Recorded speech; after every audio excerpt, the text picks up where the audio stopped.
Hello, this is Virgil Labrador, Editor-in-Chief of Satellite Markets and Research, and we're here in Las Vegas, Nevada at the SES booth at the NAB 2014 with Elias Zaccack. He's the Senior Vice President for the Americas of satellite operator SES. And Elias, since you're responsible for a very large region, the Americas, and we're here in the NAB, can you just give us a brief overview of your views on the market in the Americas and SES position in that market? Absolutely, Virgil. Hello, and it's really good to talk to you again. As you know, the Americas consist of North America, Latin America, government solutions, and occasional use within the SES construct. Mm-hmm. And the Americas right now is a driving force behind what we're trying to do, which is SES becoming the leading satellite operator in the world. Right. Within the Americas, we have a very exciting emerging geographical market, Latin America, which is driving our growth.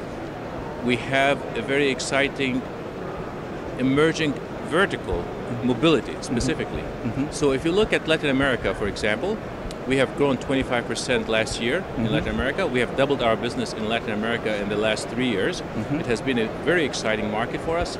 We announced some huge wins, such as Oi, direct to home, where we are delivering HD signals of every single global channel across all of Brazil. We announced recently the launch of a new video community neighborhood for delivery of cable channels to all the cable headends in Latin America.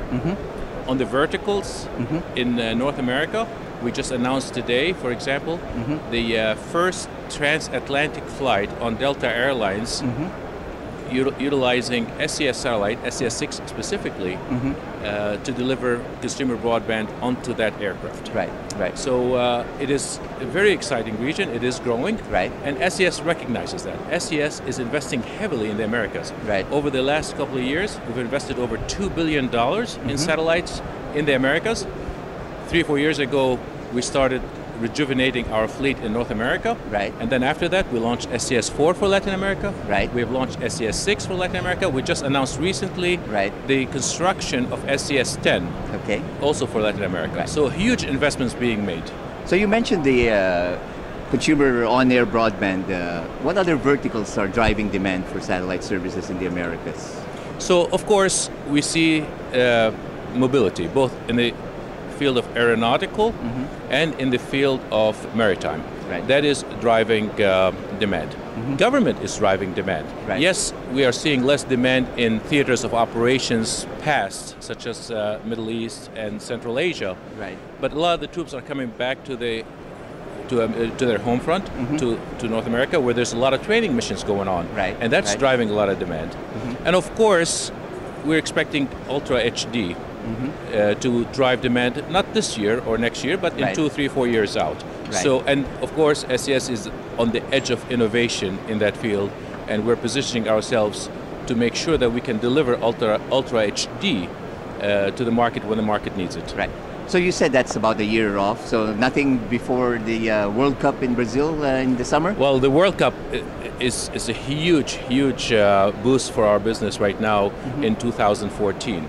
We have commitments for up to 500 megahertz to deliver World Cup events, 30,000 hours of occasional use service, and of course we're going to be able to cover all the matches, all the times in a lot of parts of the world using SES satellites. Occasional use has doubled in business itself within the last 3 or 4 years, and that has been a huge demand driver for SES as well. How about looking further, like the Olympics? That's only 2 years away, which is going to be in Rio in Brazil. Again, we are extremely well positioned to provide coverage of the Olympics in 2016, and we fully expect that the Olympics in 2016 will be the first major event to experiment with Ultra HD, and we expect that to be a huge driver for bandwidth on satellites in order to deliver that unique experience. And finally, Elias, you have a satellite coming up for the Americas next year, right? Talk about that. So SES10 is a satellite that is currently under construction. It was announced about 3 months ago. Right. Will be launched in the 2015-2016 timeframe. And that satellite will provide coverage across 3 beams, all the way from Argentina to Mexico. And it is intended to provide DTH services in Latin America. It's intended to provide VSAT services, GSM trunking, to allow people to watch more television everywhere they are, to allow our mobility, our mobile services, GSM trunking, to be able to deliver services pretty much everywhere across Latin America, and of course to be able to provide broadband services across Latin America. Right. Well, that gives us a very good overview of where you're at and where you're going. So, any final thoughts? And do you have anything else to add? No, I'd just like to reiterate SES position again. We want to become the leading satellite operator in the world. We continue to make investments in satellites. If you look today, for example, we have 3 satellites under construction. One is an Astra satellite for a developed market in Europe. 2 are for developing markets. We see one SES-9 in Asia, and of course SES-10 in Latin America.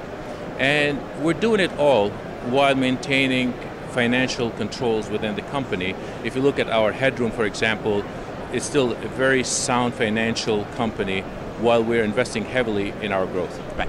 Well, thank you very much, Elias. It's good talking to you again. Thank you very much. Nice to see you again. And for all the news and information on the global satellite industry, you always have Satellite Markets and Research at satellitemarkets.com. Thank you. Thank